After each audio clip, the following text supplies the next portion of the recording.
Here we are live. It's 7 p.m. in the UK, here in state-controlled Britain, where freedom of speech tries to raise its head above the parapet without us getting closed down. And I've got with me the UK's, the world's top nutritionist, as seen on TV, the Keto Pro, professional bodybuilder, and now a fantastic athlete, Richard Smith. Hi, Richard. Stephen, how are we doing?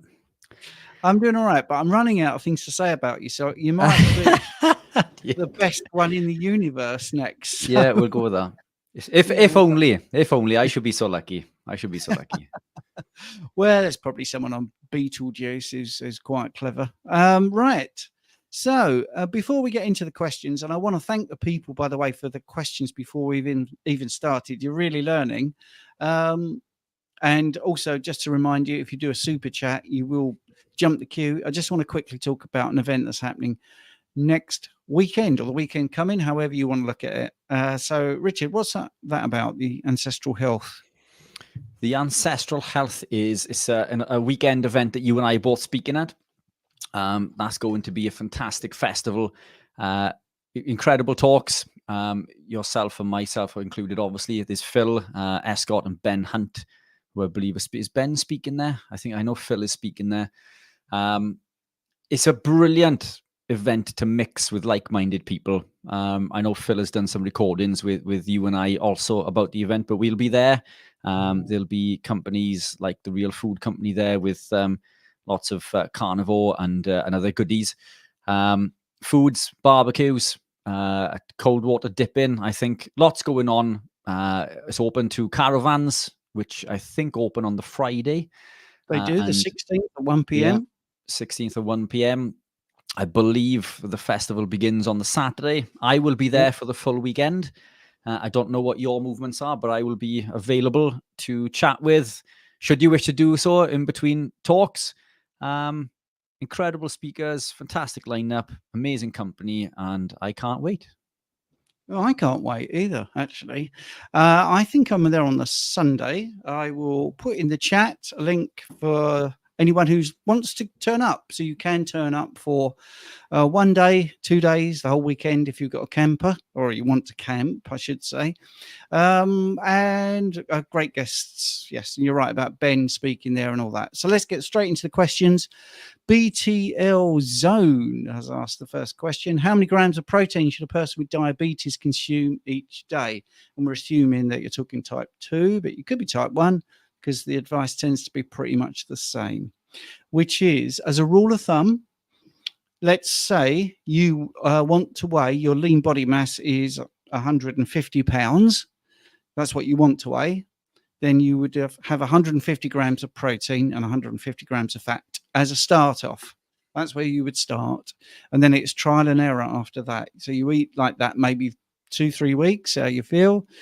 If you have any problems, your body composition's going the wrong way, then you could increase the fats or you could increase the proteins. Obviously, if you're on medications, you need to speak to your doctor or be very mindful of your dosage, because if you're reducing carbohydrates, then obviously you'll be reducing your need for insulin. So that's really critical that you think about the medications if you're changing your diet, type 1 and type 2. Obviously, Dr. Richard Bernstein is a type 1 diabetic who wrote the fantastic book, The Diabetes Solution. And his mantra really is the rule of small numbers. So if you're having huge spikes in blood sugar and then huge drops in blood sugar, that's difficult to manage. Or if you've got protein and fats going in, then you won't get those spikes, you won't get those troughs, and it's a lot easier to manage. And of course, don't listen to the 90-year-old advice. When they first found out about insulin, they didn't really know what would happen. There's lots of papers about this. You have Elliot Jocelyn and people of that era. They really, really did not know what would happen long term with insulin. And then they discovered a compound which would make insulin stay in the system longer, because its half-life is incredible. Naturally, it's only like 5 parts per billion in your bloodstream. So it's a small molecule. There's not much to it. So when you inject it, the trouble was that you had to inject it a lot. So they found this compound, also added zinc. They called it PCI, and it lasted a lot longer in the system, and people were getting insulin shock, hypoglycemia, basically too low blood sugar because the insulin was hanging around. And this is where the 6 meals a day or the 3 meals and 3 snacks comes in. It wasn't because it's really good for your health. It's to stop you going into insulin shock. And 90 years later, they're still peddling this load of old tosh. All right. So you eat when you're hungry, stop when you're full, but just be very mindful of medications. I'll hand over to Richard if he wants to add a bit, but I thought I'd have a little rant here at the beginning. Spot on. I think there's a number of metrics that we can look at. I know that the lean body mass is the main one to look at, but very few know their lean body mass. It's difficult unless you've had an in-body composition test. And as a rule of thumb, I agree, 1 gram per pound.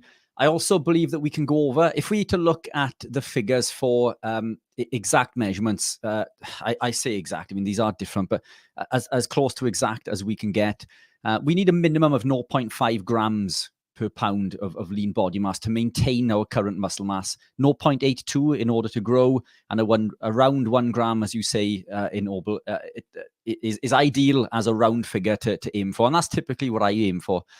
Because we don't know, or very few of us know, our lean body mass, I think it's perfectly safe to aim for 1 gram per pound of current body weight, along with equal amounts of fat. Nature provides us with a perfectly packaged present.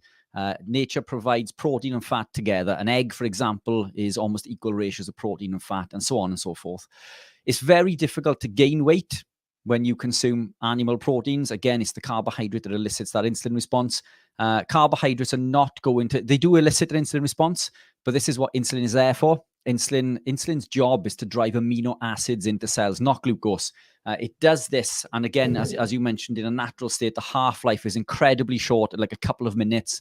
That's how deadly, or how deadly excessive glucose levels are in the blood. The insulin is elevated and elicited in order to pull the glucose out of one's blood to store it in muscle or the liver as glycogen in order to save your life. So this is how detrimental sugar is. But ballpark figure, 1 gram per pound, I think, is always a safe measurement. But as Stephen says, from there, we can then manipulate in regards to goal dependency. But 1 gram per pound, I go with. That's great, Richard. Thank you. I like the way you add to this. Right. Next question is JP Man. Question is, what's the best story you've heard about someone benefiting from taking Cereal Stem Enhance? Just for full transparency, I put a lot of my health benefits and looking younger than I should. Here I am at 60. Personally, by the way, I think this is what humans should look like. In fact, possibly even better. I don't think I look good for my age. I think I look my age, and people of 60 who don't look good for their age. Let's take someone completely random like Dr. Greger, doctor who never had any patients, by the way. Yeah, he's got the name, but he never had any patients. He's written a book about how not to age, and he's 8 years younger than me, and he looks about 10 years older. Right. So what do I think? Stem Enhance, I mean, semi-retired Bob springs to mind. He took Stem Enhance. He got rid of gout after 30 years. It was down to carnivore, but the last lingering pains only went when he went on to Stem Enhance. I obviously use my own story. I'm completely convinced by it. Emma, who narrated my audiobook, actually had some skin that was continually dry. I think that was many years, a couple of decades, that completely cleared up on Stem Enhance. So it just activates the CD34 plus stem cells, adult stem cells, which differentiate into whatever they can, and you just increase the release of them into your bloodstream. So I would say quite a few things, actually, but I don't really want to be here to push in Stem Enhance. If you're interested in Stem Enhance, then I'll put a link into the chat, which is great. Let's have a look. ITX. Hi, coach. What supplements would you recommend to help reverse diabetes while following a carnivore diet? Do you want to dive in there, Rich? Yeah. So look, first and foremost, just by living a carnivore diet is that's going to be the fundamental, and you can do so just by doing this. Diabetes is a state of insulin resistance where the pancreas has been working overtime, increased insulin to the point that Now blood glucose levels are rising in the blood because it can't increase anymore. And this process occurs over a number of years, 10 to 15 years. So when we are diagnosed with diabetes, for example, type 2, the insulin resistance began 10 to 15 years prior. The best way to do this is to reduce our requirement for insulin, i.e. reduce carbohydrate or completely remove. Carbohydrate is essential for life, and make no bones about that. We do need carbohydrate, or glucose, I should say. But we make all the glucose that we need through the process of gluconeogenesis, which is where we make glucose through almost a reverse pathway of glycolysis, bar one or two enzymes, maybe three enzymes, which are slightly different. But we basically turn non-carbohydrate substrates into glucose, i.e. lipid and protein. So we make all the glucose that we need. Living a low-carb, ketogenic or carnivore lifestyle will start to see insulin levels drop almost overnight. And now you're on your way to reversing type 2 diabetes. Supplements you can add in. Yes, there are supplements that can help. Do you need them is the question. Again, I can't reinforce this enough. Living the lifestyle is number one. And I'll briefly tell us a quick story in regards to a customer that came to see me. I've mentioned this once or twice in the past, but a gentleman came to see me who was maybe in his 80s, I think, an elderly gentleman, type 2 diabetic, been type 2 for quite some time. His blood glucose levels, I think, was something like 27. They hadn't been below 17 for over a decade. He wasn't interested in making dietary changes. And he asked me if there was any supplements that could help. And I presented him with exogenous ketones, beta-hydroxybutyrate. Beta-hydroxybutyrate increases insulin sensitivity. So he took this for a number of weeks, came back in and reported that his blood glucose was well below 17. I think it was 7 or 8, actually. And it hadn't been below 17 for something like over a decade. Off the back of that, he then made the dietary changes and decided to adopt a ketogenic lifestyle. And to this day, he is now ketogenic and currently free of type 2 diabetes. And this is environmental also. If he goes back to eating the compounds that he was prior, this will come back. Diet and lifestyle, number one. But exogenous ketones and MCT, they will increase insulin sensitivity to a degree. So they can help, but diet and lifestyle is always going to be number one. Avoid the carbohydrates. Keep away from the seed oils. Seed oils high in oxidized omega-6 linoleic acid will cause more insulin resistance than carbohydrates do. Linoleic acid is found in all sorts of compounds, all sorts of processed foods. It's used to cook in everywhere that we go, every restaurant. This is why when you eat out, you need to make sure that you tell them that you have a slight allergy to seed oils and you want a preference. They either cook with no oil or butter, tallow, lard or ghee. So those are the biggest levers you can pull. Live a low-carb ketogenic lifestyle, lots of animal proteins, lots of natural fats. Avoid the seed oils. Avoid the foods high in lectins also, because they will bind to insulin receptors and cause a 5 times higher insulin response. And should you wish any further help, coconut oil, MCT oil, or exogenous ketones can help. That's brilliant. Yeah, I'm going to add a supplement which isn't really a supplement. Supplement E, which is exercise, because you could look at it a different way. Make yourself more insulin sensitive. So what happens when you exercise? Cell membrane has extra GLUT4 transporters translocated from inside the cell to the membrane, just from exercise, which is where this comes from. Now, this is not saying that you have to go absolutely hell for leather. If you're someone that's having difficulty moving and stuck in a chair all day, and getting out of the chair, lifting your legs up, doing anything that raises your heart rate will signal that you need more glucose into the cell, and the GLUT4 transporter will translocate and you will allow entry of glucose into the cell a lot easier. Insulin sensitivity can also be improved by early morning sunlight. I know Richard talks about nitric oxide, but also that activation of vitamin D3.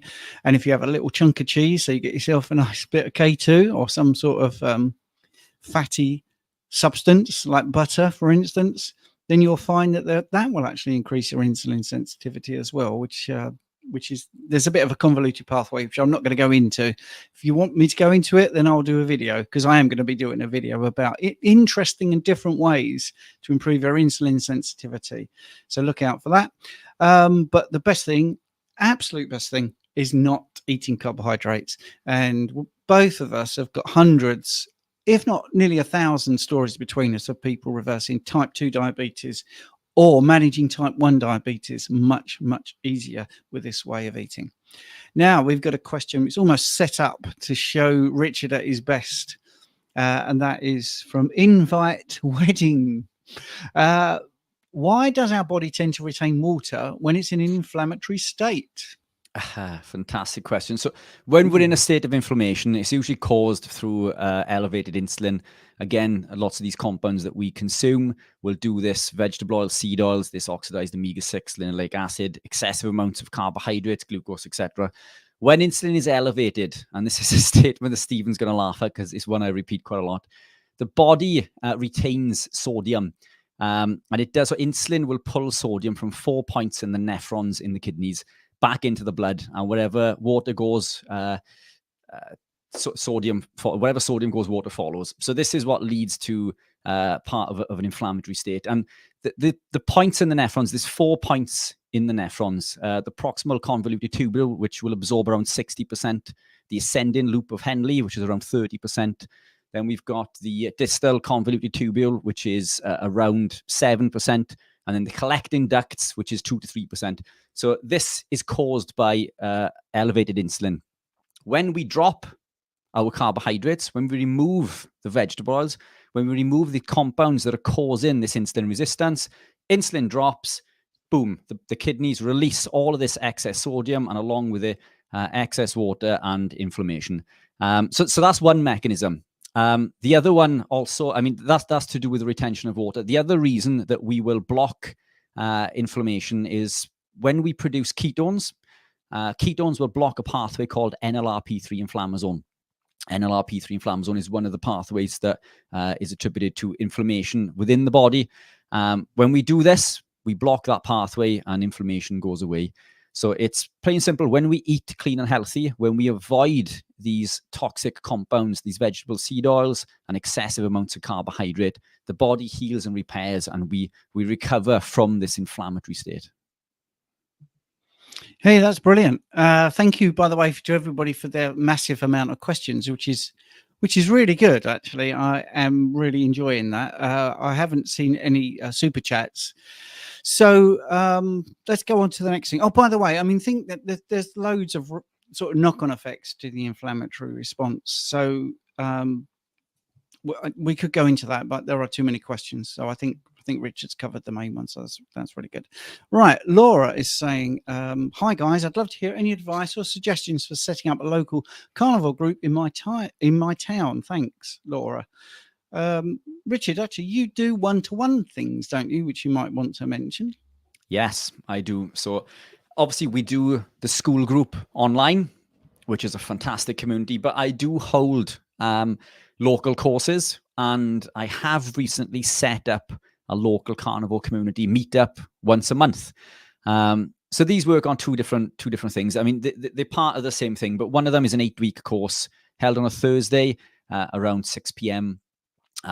But for the people who have already done the course, we have a monthly meetup, which we've just started back again.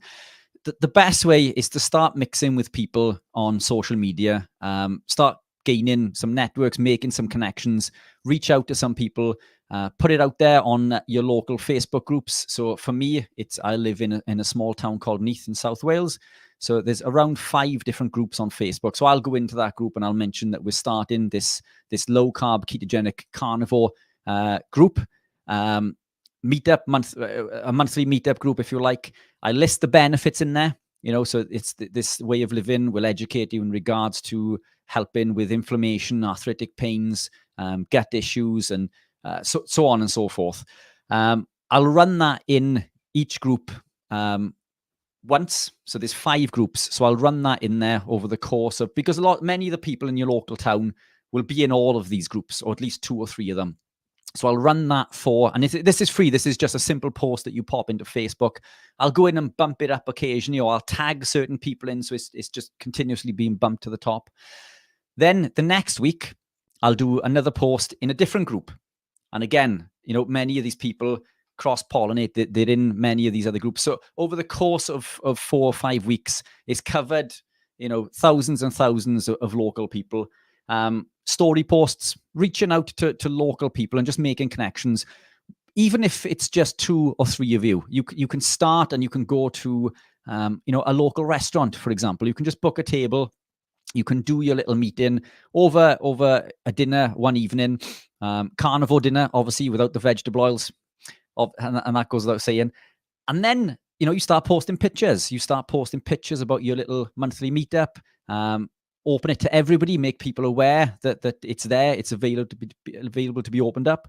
You could also tag in people such as myself and Stephen on social media. I'd be more than happy to share that if you wanted to tag me in as a story post. You could say, hey, I'm setting up a group in X town or village. This is the time and date. Use a link if you're interested. I'll be happy to share that. You start by making these small connections. And to put this into perspective, when I held the very first one, there was 2 people, and then next time it was 3 or 4. Last time we did it, and this doesn't sound like very much, but I live in a very small town. We had 23 people turn up to the last one, with another 20 or 30 who just couldn't make that day and time.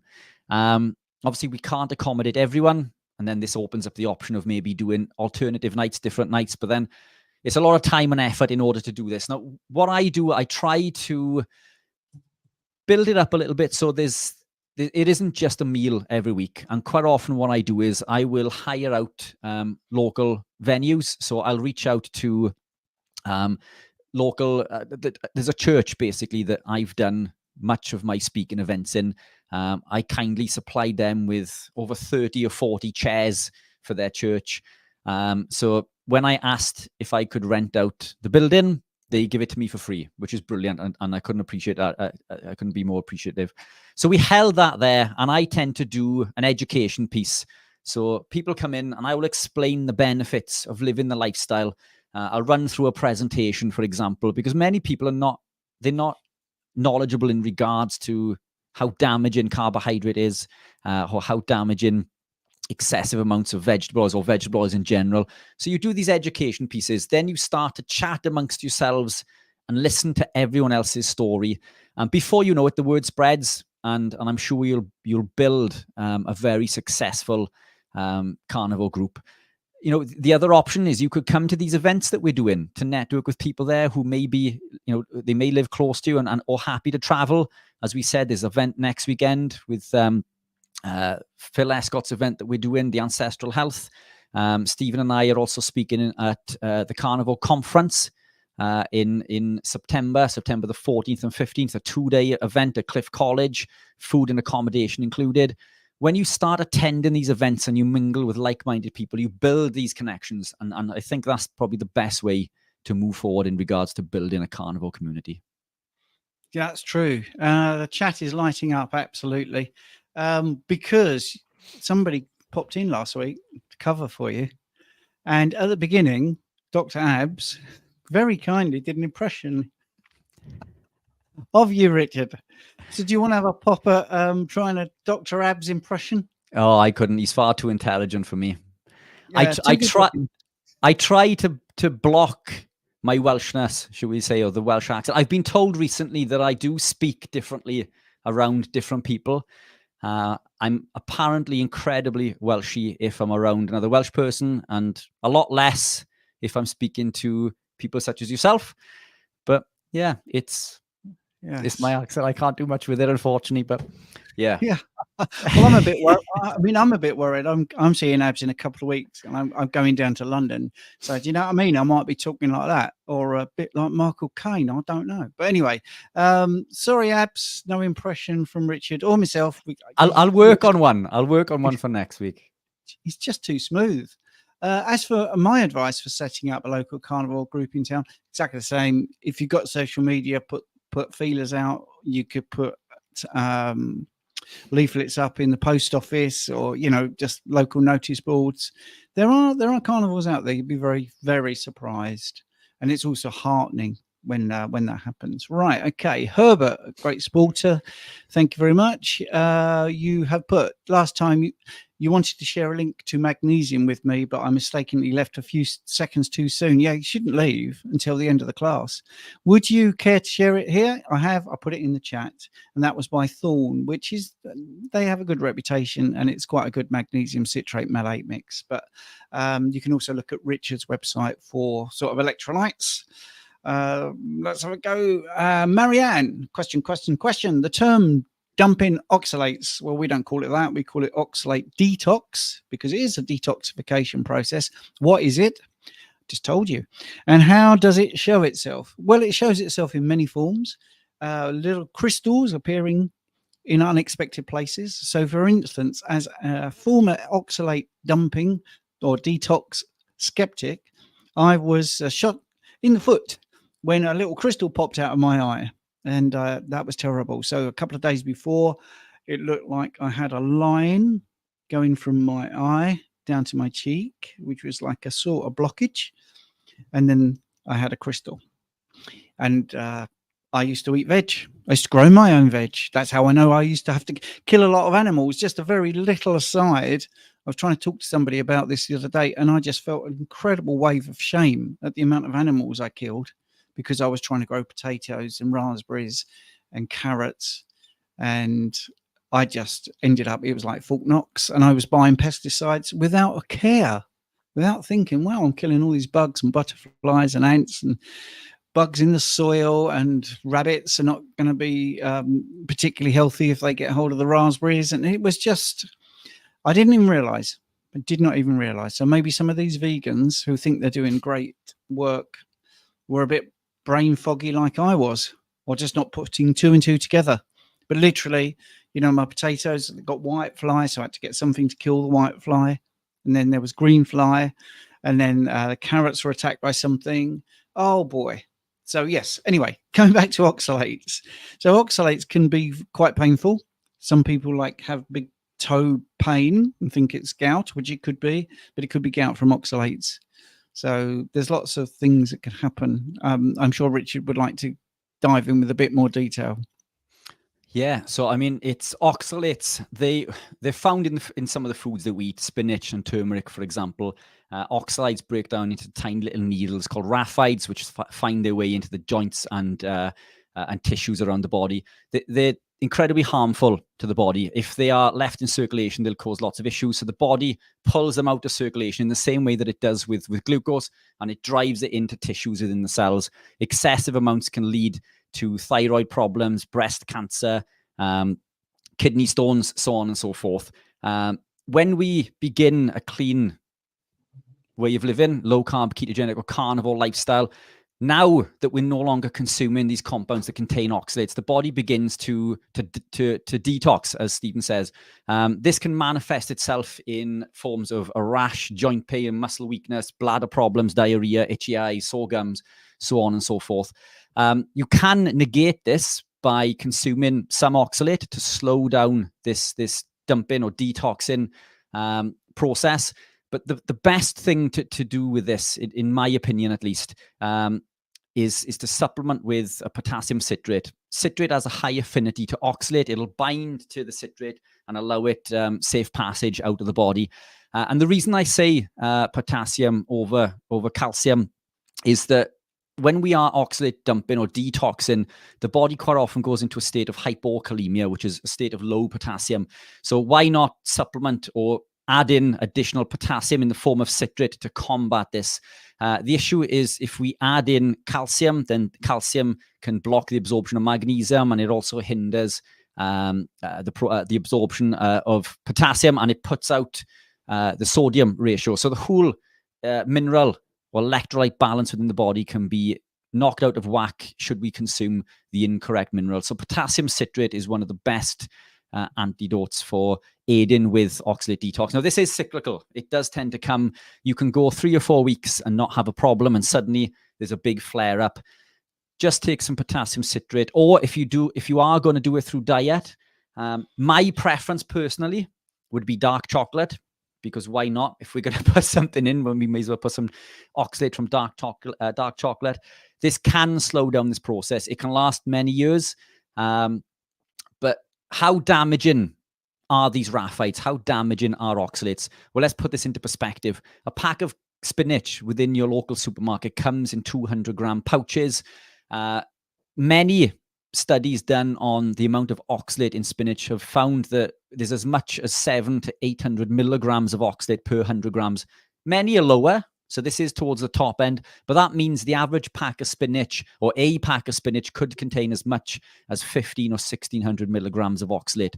Now, why is this bad? This is bad because there have been many documented cases of death occurring from oxalate exposure or oxalate overconsumption at the level of 3000 milligrams. So that is the equivalent of 2 packs of spinach. These cases are very low in comparison to the top end. Many more have been found from 4,000, but 15,000 milligrams of oxalate will kill you almost in an instant. This is how toxic these compounds are. So this is why Stephen and I tend to promote this way of living, an animal-based way of living, over consuming things like spinach and kale and turmeric. And as Stephen has heard me say many times in the past, turmeric is not your friend, and maybe we can get into that if we have time later. That's great. And Marianne has done a super chat. Thank you for the great reply. Just publicly, Richard, I think you should monetize just so you can get the super chats, because there are a couple of people want to give you money. So I would actually have a look at that on your channel, because they appreciate it. All helps. It all helps. Yeah. Yeah, they appreciate your time and everything else. Right. I think this is Lucy, if I remember rightly. Anyway, my healthy supplies. I finished reading the Jeff T. Bowles book you recommended on school. This is to me, by the way, Rich. Have you ever tried, or are you going to try the high dose vitamin D3 protocol? Yes, I am. And I did a benchmark vitamin D3 test, which is not the active form, by the way, but it never is when you first do a vitamin D3 test. I did it in March. I'm going to do another one tomorrow morning as a baseline, and then I am going to look at doing this D3 protocol. Obviously, if people are interested in that, you have to look at your magnesium status, because you don't want to be deficient in magnesium. There's a few other things as well. Make sure you have K2, because D3 doesn't work on its own. You need K2 to activate things like osteocalcin and matrix MGP, which are the two things that stop the calcium going into the walls of the arteries and actually get to the bone, those sort of things. There is more to it than just taking D3. But initially, I will be taking D3. I have plenty of K2 in my food, so that's not a big problem. And I think I am in the sunlight enough. So if you are at 62 degrees north and you sunbathe for 30 minutes, so that's Finland, by the way, you do full body sunbathing, within 30 minutes, you have 20,000 IUs of D3 generated. Right. So I'm not taking anywhere near that amount. So the reason I'm going to do this is because I think March was the beginning of summer and I had very low levels of D3. The inactive form, 25OH. So I will then now, after having a summer, which we have had a bit of, I will then do my baseline of D3 and see what happens. And I may do things later on a bit more nuanced, for instance, like a oral load magnesium test to see what's happening with my magnesium, and ionized calcium test as well. There's a few other things. So anyway, yes, I'm interested in that. And I will be looking at that and going into more detail about the whole thing. Because one of the things is, as you go downstream and you start looking at osteocalcin and the carboxylation and the under carboxylation, as osteocalcin is released from the bone, it has a knock-on effect, which is fantastic for insulin resistance. Yes. Well, it isn't insulin resistance really, but that's what people call it. You get more insulin sensitive. So there is a lot more to it. But anyway, right. That was a question to me. And I did speak to Richard before we started, because I want to talk to him about it as well, because he's the guy when we talk about biochemistry as well. So Matthew, what is generally the maximum amount of liver you could recommend to a client per week so vitamin A and copper isn't extremely high? That's a really good question. By the way, one of the nuances of vitamin D3 is a problem with too much liver, because vitamin A actually beats down your level of vitamin D3, which is an interesting fact, which may have been one of the reasons why Paul Saladino, the ex-carnivore MD, had a bit of a problem. I love Richard's answer about liver. I'm just going to be really basic. You don't have to have any liver. You do not have to have organ meats. But I also understand why people do eat liver, because it is very nutrient dense. They might want a little bit of extra vitamin A, and it's certainly better than supplementing. Both of us are the same about supplements, by the way. If you can get it naturally, that is the best way. Like I just said, 20,000 IUs of vitamin D3 in half an hour of sunbathing is just amazing, isn't it? So you don't have to eat organ meats. Now, I like organ meats, so I eat them, but I don't eat them very often. And I'm going to hand over to Richard, because I think he's got a really nice analogy about the size of the animal, size of the liver. So, awesome question as always, Matthew. Look, and there's a number of things to look at this. Vitamin A from animal proteins is very different also from vitamin A from supplementation. So these are two very different things. Many of the studies that show vitamin A toxicity are done on supplementation form and not the true form of retinol. So there's a disconnect there for a start. Does that mean that we can eat as much as we want? Look, I'll be inclined to say no, but we need to look as nature intended. We wouldn't just eat liver if we were hunters, through our evolutionary period. And we were hunters, we were carnivores. We weren't just carnivore, we were hyper carnivore. We would have caught and killed an animal. We would have eaten everything within that animal. We wouldn't have just caught and killed an animal to eat liver. Now, much of the reported liver toxicity comes from polar explorers, where they were over-consuming polar bear liver, which has over 1,000 times more retinol or vitamin A than a cow, for example. So again, there's a second disconnect there. Now, when we consume a pig or a cow or a lamb, for example, we consume the whole animal. As a tribe, we consume the whole animal. The organ meats make up a very small proportion comparative to the muscle meat. So that means we need very little of the organ meats. So how much, should we consume, or what is the maximum? Eat as nature intended. You don't need an awful lot. A tiny little sliver of liver per week is going to be plenty. You don't even need to consume it every day. That said, if you are consuming lots of the other muscle meats, your requirement for the organ meats are going to be a lot less.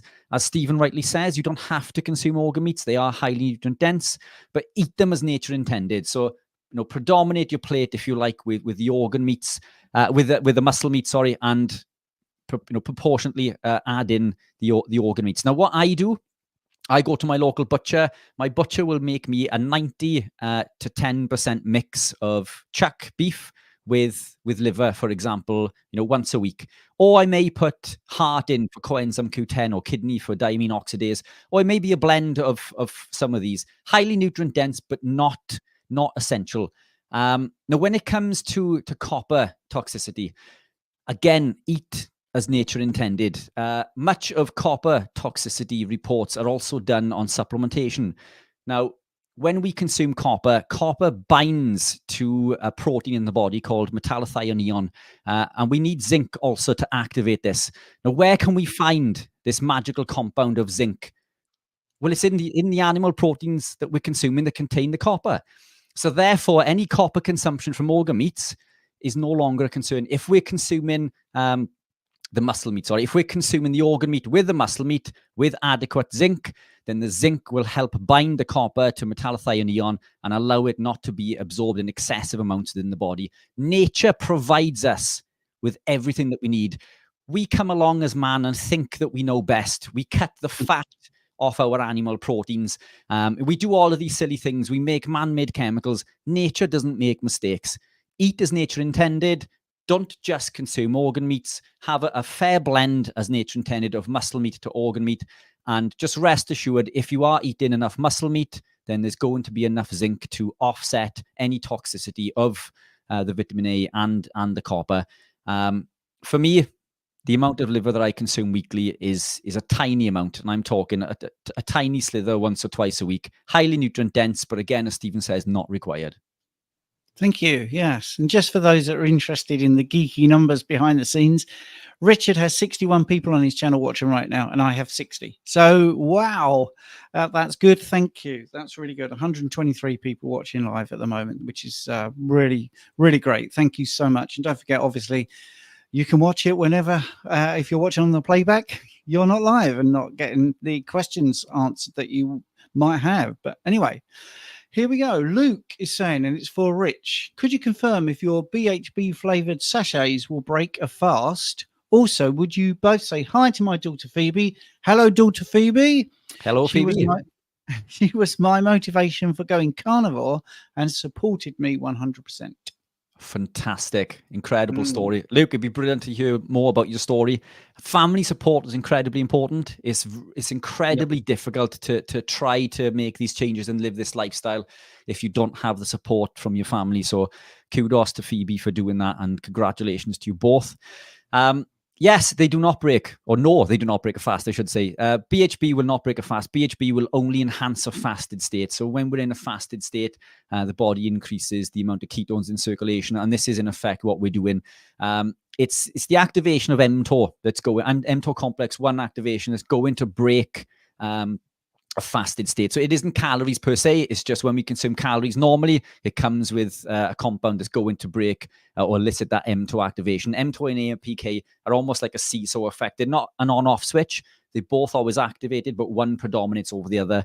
MCT in the form of C8 and exogenous ketones will not break a fast. The electrolytes will not break a fast, all of which can be fantastic tools to help you prolong your fast, should you wish to do that.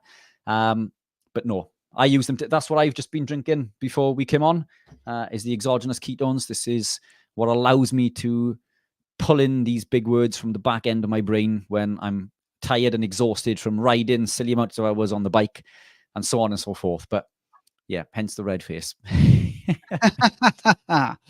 Right. Okay. We've got the next question to do. That's a great question, and great to hear about Phoebe there supporting you so much. This is an interesting question. By the way, while Richard is answering this, I'll put a link into the company I'm using to do my vitamin D testing, which incidentally isn't Medichecks. I do use Medichecks for bloods, but this is a dry blood test, which is much cheaper and easier to do and local. I went all over the UK looking online, and Rich missed this story last week. I found a lab which was really good, and the researcher literally lives in the next street. So just weird coincidence. I felt it was fate. So I'll put that in the chat as well if you want to get your benchmark D2, D3. Right. James is asking, is there a maximum amount of protein per pound of desired body weight that would be ideal for bodybuilding? 1 gram per pound seems good for maintenance, but this question is specifically in regard to bulking. Yeah, look, there's no straight answer to this, and I know that's going to sound like I'm trying to escape from the question, but I'll give you some context. We need to elicit an mTOR response to activate the anabolic pathways. We can do this from as little as 1.5 grams or 1,500 milligrams of leucine, which is an amino acid found in protein. 3 grams seems to be optimal. There seems to be a case of diminishing returns if we go beyond this. So it's how much leucine comes with said protein, which is going to elicit that mTOR response. And then we can bounce off the mTOR reset, which is typically every 3.5 to 4 hours. It's around 40 to 50 grams of protein, or 6 eggs, for example, that's going to be most beneficial. We can further increase this by consuming leucine prior to a meal. And we can also increase it. We can increase muscle protein synthesis when we co-ingest protein with fat. So carbohydrate co-ingestion with protein does not further elicit an anabolic response or muscle protein synthesis response. And this has been proven. So carbs do not build muscle. Providing adequate protein is consumed, carbs will not further augment muscle protein synthesis. What does increase muscle protein synthesis is protein consumed with fat. So if you're bulking, always consume your protein with fat. So this is going to allow you to heal and repair and build quicker. Aim for at least, or around, I should say, 3,000 milligrams or 3 grams of leucine per meal, maybe 3 to 4 times per day. 1 gram per pound, or as Stephen says, 1 per lean body mass is ideal for the average person. I've experimented all the way up to 3 grams per pound. I noticed diminishing returns, and I found it incredibly difficult to eat that volume over time. 1.5, I think, is a safe number to go for if I'm going to put my hat on anything. Although I do believe providing the leucine is consumed. So if the right sources of protein are consumed with that 1 gram per pound, and providing that we're consuming adequate fat with our protein, then I do believe that we can comfortably build muscle along with activating that mTOR reset. But if you need to increase, James, just maybe go for 1.5 and see how you go on. Run that for a couple of weeks and keep us updated. But always bear in mind that muscle building is a very slow process. We see these idiots on YouTube who say that they've gained stupid amounts of kilograms in a month, and it's biologically impossible, even with enhanced supplementation. It doesn't happen. The body will build around 0.8 pounds per month, which means over a course of the year, if you build 10 pound of lean mass, and the lean mass, the dry protein part is really important. The lean mass, that is very different to gaining body weight. We can, even on the in-body, when we check muscle mass, this will account for minerals and water and creatine within the muscle. So when we look at dry protein or lean muscle mass as another metric, these are very much different things. It's easy to gain weight. I can gain 5-10 kilograms in 4 weeks if I wanted to. But that's just going to be water, food in transit, and fat predominantly. Top end, you're going to add on 0.8 pounds per month. Ronnie Coleman famously said in the last year of competing that he was lucky to gain 4 to 5 pounds, and he was heavily enhanced, shall we say. So be realistic with goals. Consistency is key. And also, look, there's another metric to this, and I will be quick, Steve, apologies. What you co-consume that protein with is going to have a massive impact on how that protein is processed within the body. If we consume it with rice, pasta, anything that contains phytic acid or lectins, that is going to inhibit the absorption and the body's ability to process those nutrients.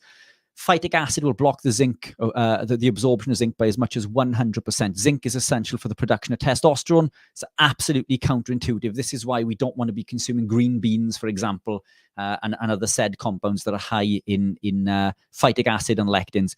So eat the meat, or eat your food as nature intended. Animal proteins with the fats. Aim for 1.5 grams per pound as a starter, and see how you get on, and adjust from there. But those are the key metrics, I think. That's brilliant. Yeah, actually, speaking to Keto Savage, oh, by the way, we've got a monster carnivore muscle, of course, in the room earlier. He knows all about building muscle, and his brilliant book you could buy. He's got a fantastic advert, which is running through my head, because it's the bodybuilding Bible. Anyway, right, check that out. Carnivore muscle. Right. Just out of interest, Keto Savage, I was speaking to on our live 24-hour thing, before he came on, and he was saying how difficult it is as you get older to gain muscle and stay lean. And I said, well, I'm coming up 60 and I'm going back to the X3 and I'm going to gain some muscle. And I think that's really true. I've had to forget trying to be lean to gain the muscle. And looking at I know it's only biometrics and impedance testing, I seem to have gained about 3 pounds of muscle in about 4 months. But it's been much easier or quicker compared to, say, last year, when I haven't tried to stay lean at the same time, just out of interest.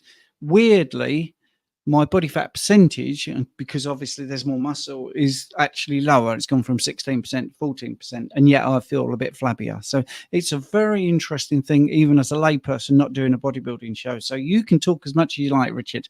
I think it's an interesting subject. In the chat, by the way, we do a live at 8 p.m. on a Monday night in our school group, which is exclusive, and it's only $4 a month. So if you want to join, I'm putting a link in the chat. If you're really enjoying the questions being answered, there are tons of questions. We're not going to get through them all in this first hour. Same thing to say to you, when we finish at 8, we will be doing an extra half hour over in the school community. If you want to join, use the same link that I just put in the chat. It's $4 a month. You can cancel at any time, but we will answer your questions if we can get to them. Right. Next question. Steve, really quickly, just to circle back to what you said. I mean, that figure of three pounds in 4 months is almost ties in perfectly to what we just said in regards to the 0.8, isn't it? Yes. There it is. When we look back at films, early films, the Tarzan films, for example, nobody was ripped and shredded with loads of veins. They had pretty much what I've got now. I've got abs, but I'd call them washed out. I'm not ripped and shredded. I don't look like this anymore. And now I'm fitter and healthier than ever. I think we quite often get these images in our head from social media with these guys and girls who are ripped and shredded to the bone. I don't believe that is optimal unless you're genetically predispositioned to be incredibly lean. You know, I'm probably around somewhere between 9 and 11% body fat, and I'm not ripped and shredded. I don't have veins through my abs, but I'm super fit and healthy. And I think, you know, what you just said in regards to gaining that little bit of fat, we need to leave the vanity at the door and think about why you were training. This is for health and well-being, and you know, we don't need an 8-pack on the abs, 8-pack of the abs, you know, on the beach every year. So we need to be mindful about what is possible and where the body should be when it's at a natural level of homeostasis. Yeah, and I think one of the things that I found interesting that you talked about, which not many do, is the destruction of fat cells. Where I had a very bad appendix operation, no fat below the scar, but excess fat slightly above, which is really difficult because it's unilateral, and it's looks terrible. Anyway, right, Viva Cristo Ray. I've been eating more since on carnivore. I feel like I'm always hungry. Is that normal? I eat a lot, but maybe it's because of my active lifestyle. I lift weights and work construction. We would probably need more information than that to talk about you personally, but just broadly, sometimes the body is loving the extra protein or loving the extra fat. And if you've been on a calorie restricted diet or low fat diet, you have to remember that those are really clever words that the marketing department are using, because you're also depriving your body of micronutrients. So all of those things you're getting less of. So all the electrolytes we just talked about that's in these compounds that are in meat and in eggs and stuff, you're deliberately not eating enough. So your body all of a sudden, because we talk about eating when you're hungry and stopping when you're full, is saying, wow, we had all this scarcity and now we've got this abundance. There is also a protein leverage hypothesis where people will continue to eat until they get enough protein. I think there's some truth in that. I do feel that protein is such an essential nutrient. The other thing is, why are you always hungry? Well, possibly because you're not eating enough in the first meal, or because we are sort of programmed to eat what we visualize is a meal on a plate. We have these arbitrary restrictions on us. Well, you know, when I first started carnivore, I'd have a ribeye and I think that's very expensive, but I fancy another one. And I just listened to my body. By day 9, that had stopped. All right. So it was an expensive week and 2 days, but I found food freedom after that. And many people call this priming and think priming is a bad thing. For me, it wasn't. For other people, I think they've not looked at it correctly. It's more about eating enough. That's the thing. And then stopping when you're full, not stuffing yourself till you're uncomfortably full. It is trying to get those hunger signals properly in line. So that's certainly not for everybody. It's also this like stick of butter a day. That's not for everybody. That might work for some people because it's going to help if they've been deficient in fat for 30 years and they've tanked the thyroid. The thyroid is supposed to store 50 days worth of thyroid hormone. Imagine that you're actually eating in such a way we don't even have 1 day's worth. So this way of eating is certainly igniting all your hormones and making sure that this wonderful abundance of food is going to be eaten. That's it. So yeah, it is normal. Doesn't mean that people are listening who didn't have this, they're not normal. It happens to a lot of people. Yes, you eat a lot, you lift weights, work construction, your body is rebuilding. But, you know, I think just keep going with it, going with your hunger, stopping when you're full. And within 2 weeks, maybe you should be feeling like, I don't need to eat so much. This seems to be settling down now. Yeah, I agree. I think many of us come from a state of poor ill health. The body is now in a state of repair.